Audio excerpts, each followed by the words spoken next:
Today we're gonna be tackling Cynar, an Amaro bottle that I think everybody should have. Cynar is one of the most pleasant gateway Amari that you could possibly own. Everybody loves it, and it is very versatile. It goes into a lot of drinks. And what I like to tell people about Amari just in general is that even though Amaro means bitter in Italian, and it is a bitter digestif style liqueur, they are in grades. So Amari are a maceration of spirits and sometimes fortified wines in fruits and barks and different elements that make this bitter blend, and then they add sugar in as well. And that sugar level, it goes up and goes down, and the bitterness level goes up and goes down depending on the region, because Amari are highly regional. I like to break Amari up into three categories where you basically just have like on the sweeter side, middle, and then on the more bitter side. And Cynar definitely falls into the same category as something like Amaro Cicciaro or Nonino. These are like beginner Amari that have a good amount of sugar, and then on top of that are on the less bitter side. And so cutting them into cocktails is very easy, and they go into a lot of different cocktails. So today we're going to bring you 3 Cynar cocktails in an effort to get you to explore this bottle a little bit more. They also have a 70 proof one, which I really should get a bottle because I love the higher proof spirits. And with that said, let's get into it. I gotta say, I think that this is my most proud moment. Like, I actually finally have a copy of the book that I wrote. It took me a year and a half to write this book. I'm very proud of it. So I would just implore everyone to go buy a book. The more books you buy, the better it is for me, and then I can make another book for you guys. I'm already thinking about new books, but I'm just super proud of this, and I just hope that you guys really enjoy it. So go out. There is a Genius link below this video and buy this book. I think you guys will really like it, and I worked really hard on it, and I love you guys, and you love me, and I love you, and you love me. It's a love fest over here, so pick up my book.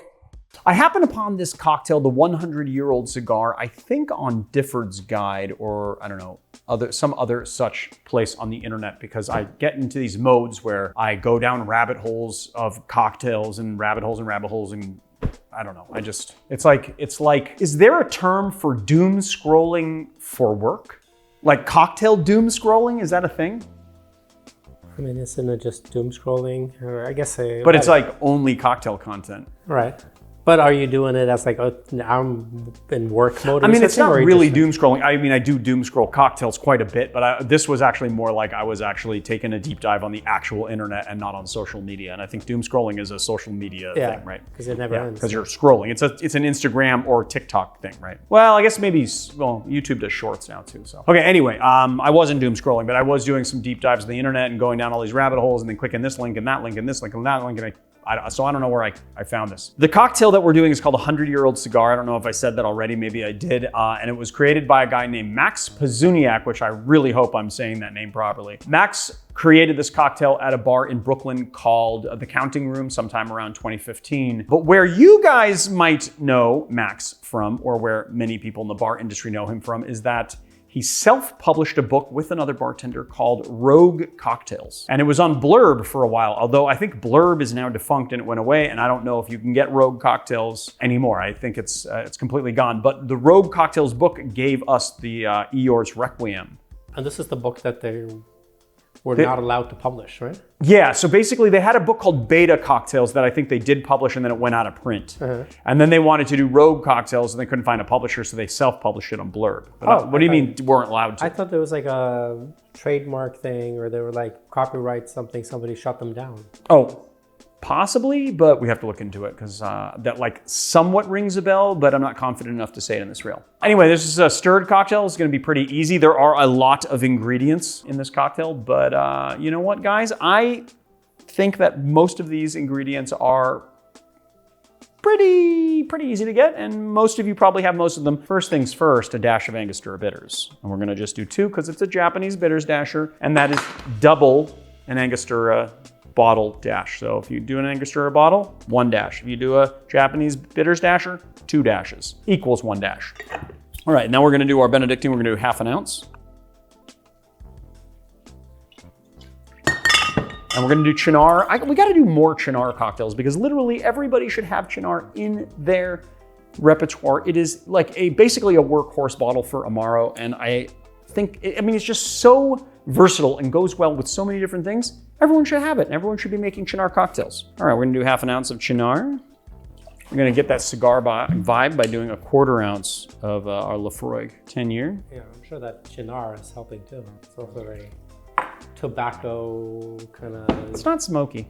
No, what do you mean tobacco? No, it's like. Do I need to pour you some Cynar so that you can actually taste what it actually tastes like? It's like a ashtray kind of vibe. It does not have an ashtray vibe. That's not true at all. No? No, not even a little bit. And then we're gonna do this Ronzacapa 23, and we're doing 1 3/4 of an ounce. So it's about right there. This is a Solara Rum. If you wanted to sub this out, you could do Santa Teresa 1796. Just FYI, people keep on asking about rum subs, and rum subs are hard. So. No, son of a bee, dude. I thought we had more ice than we do. We might actually have to go either get ice, or I might have to cut some at some point today, because I thought we had more than we do. But a little hand-flavored ice for you. And give it the old stirry. Ooh, I can smell that Laphroaig from here. Now, we're gonna take our glass, using a pony for this one, because I like it. And we're gonna do a little, oh, that's not good.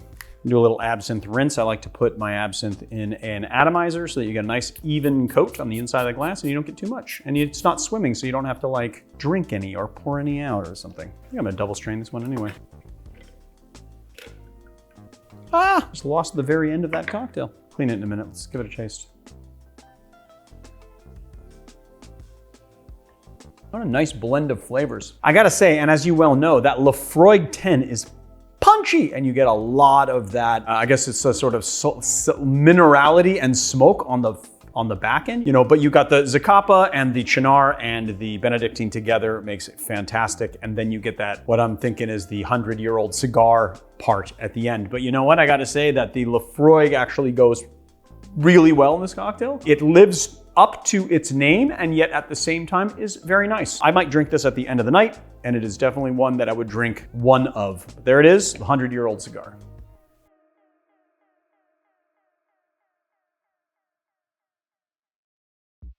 The chin up from everybody's favorite Milk and Honey bartender, and that's not true. Every Milk and Honey bartender is like everybody's favorite because Milk and Honey was such a legendary bar.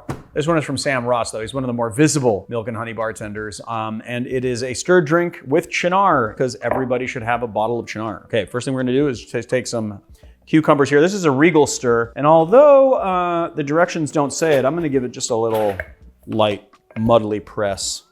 You know, I'm gonna get some of that good cucumberness in there, but just a light one. Then we're just gonna do 1/2 ounce of dry vermouth here. 1/2 ounce of Cynar. And 2 ounces of gin.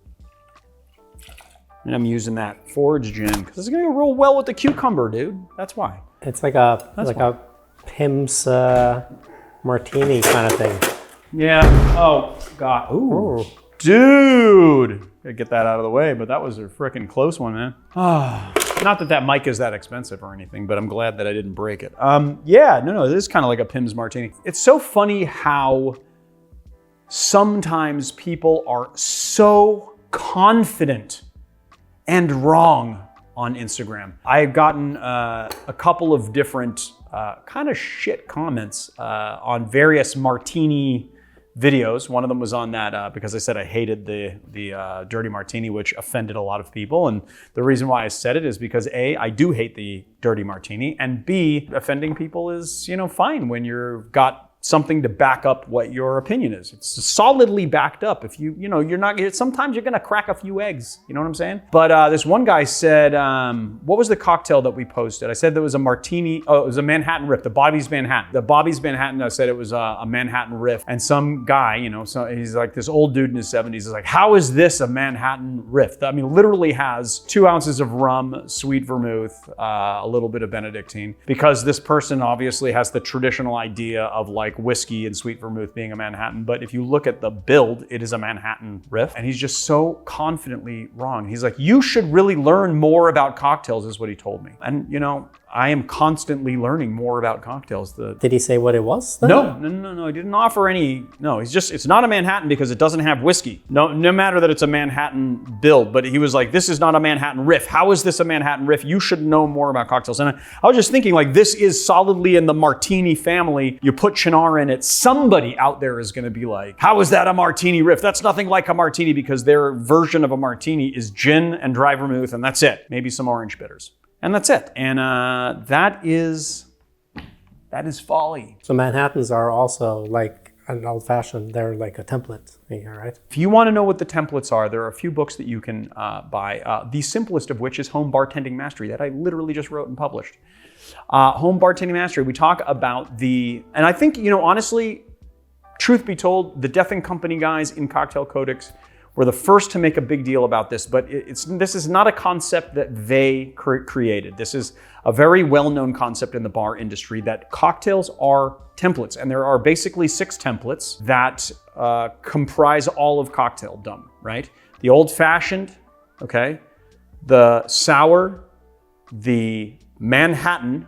People say martini, and even Death and Company said the martini, but the Manhattan, that was the first template. People say, oh, the Martinez was the beginning of the martini. Maybe so, but the Manhattan was first, and the Manhattan created the template. So the Manhattan is it is a root cocktail, is what we call it, a root cocktail. That is a cocktail that is both a cocktail and a category of drink. And if you basically follow the right build specs, and you also follow generally the same idea with some of the same ingredients, you are going to be in that realm. So this is technically, it is martini in idea, because I kind of feel like, and I say this in the book too, that the martini has sort of broken away from the Manhattan, because the martini became so much more of a popular and then iconic cocktail than the Manhattan, right? So the Manhattan started the template, but really the martini kind of took it over. And martinis became their own thing over time. They actually became kind of 2 things.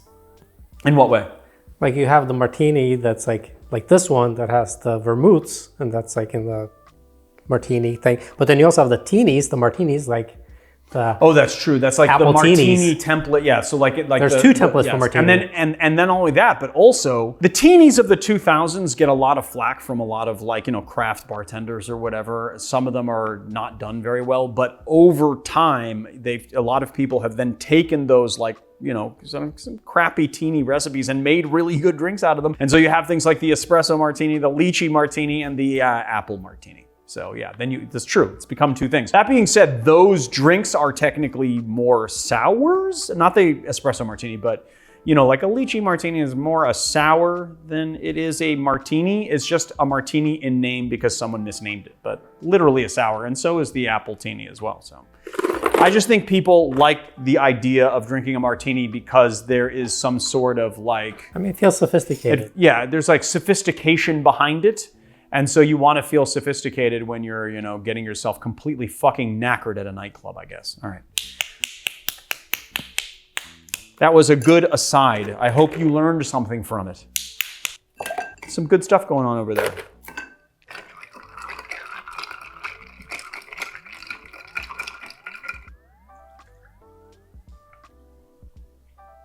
Now, this is what we're going to do, guys, okay? We're going to take a lemon. We're going to pull a peel. We're going to spritz it over the top like so. And we're going to discard it. And then we're going to garnish with some cucumber slices that I reserved so that you get the cucumber lemon experience. I don't need to tell you that cucumber and lemon are really good together. Kindred spirits, as they say. So we're going to do this where we kind of put this through the fatty part here, and then at an angle, we want to put it into like a V shape so that it pinches the side of the glass and so that it stays. That both gives you depth of flavor and something refreshing at the same time. The Cynar plays really well with the cucumber. I like the dry vermouth bringing in some botanicals, and then of course the botanicals of the gin. And then you get some residual bitterness from the amaro. It's very, very nice. Nice and cucumbery. You get that like refreshing kind of cucumber salad, especially with that lemon pop right on the top. And there it is, guys, the chin up.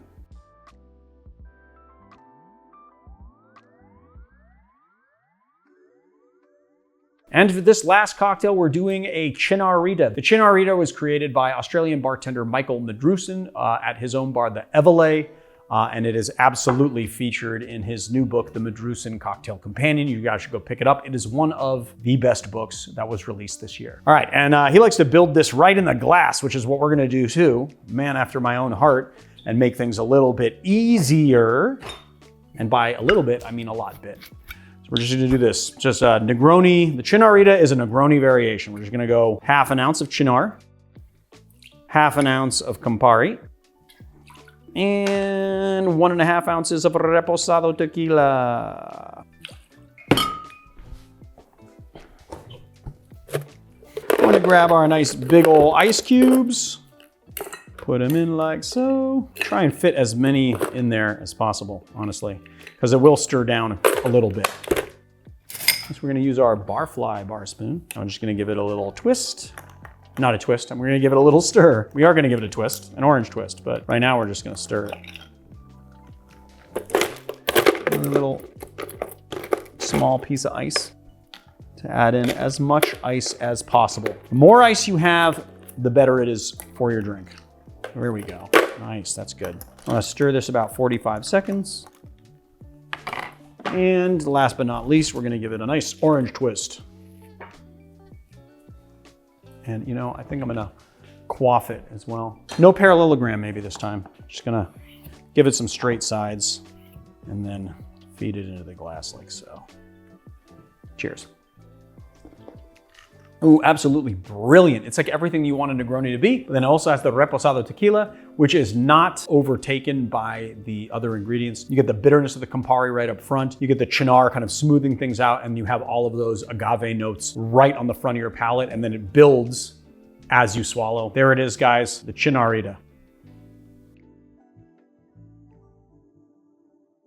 Today's Educated Barfly video is sponsored by The Educated Barfly. I don't know if you guys know this, some of you do, some of you don't, but we've got lots of really good products in our store, and we are constantly adding to those products. One of our very new additions, freeze-dried garnishes. So whereas a dehydrated garnish gives you sort of like a more tea-like caramelized scent, the freeze-dried version of that is a little bit brighter, and then all the sugars when you freeze dry it come to the surface, and so you get a very bright, fresh orange flavor. These guys have been a real big hit since we put them in the store. We get lots of orders for them. We also have a little bit of glassware. We have our now kind of iconic Nick and Nora style glass that we did in the regular and honeycomb pattern. This is a 6-ounce glass, kind of Nick and Nora style. And we have a brand new, more coupe style glass. It's 7 ounces. We also have the honeycomb pattern in this as well. So if you're a fan of the channel and you want to help us out, this is a very good way to help the channel and then also get something out of it. A lot of this is the glassware that you see in our videos, and so you'll be able to recreate the same cocktails that we make in the studio at home with the best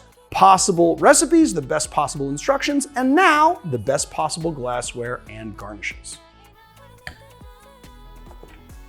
Now Marius is gonna ask me to do that again because he was on his phone. No, I got it. You got it? But did you, how quickly did you move away? I don't know. I don't think I moved away very quickly, but we'll do it again. And there it is, guys, the Cynar.